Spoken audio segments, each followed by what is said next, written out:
Magandang umaga, tanghali, gabi sa inyong lahat, mga ating ka-DDS dyan. Ayan, sa mga sumusuporta po kay Tatay Digong, God bless po. Pasensya na kayo, YouTube short po ang tinira ko ngayon today para ilabas sa inyo ang information na may mga vloggers na nagkakasundo at uma-agree na magkaroon ng martial law. Ika nga, but they don't understand the real definition of martial law.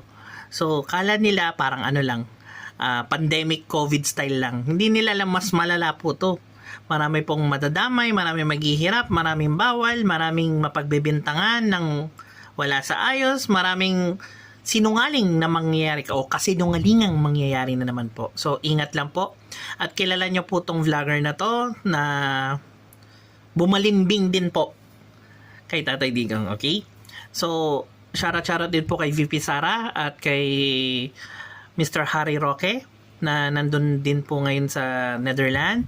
Ayan, sana po ikamusta nyo po kami kay Tatay Digong at maraming salamat po sa mga sumusuporta po sa mga DDS vlogger and God bless po sa ating lahat and pag-pray po natin na sana po nasa okay na kalagayan si Tatay Digong and alam naman po natin na malamig doon sa Netherlands.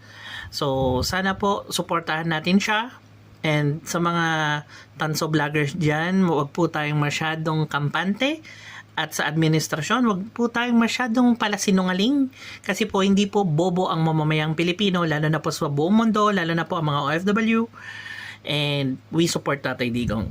At ang mga taong nagmamalasakit po sa mga Pilipino. Maraming salamat and God bless you guys. Have a good day.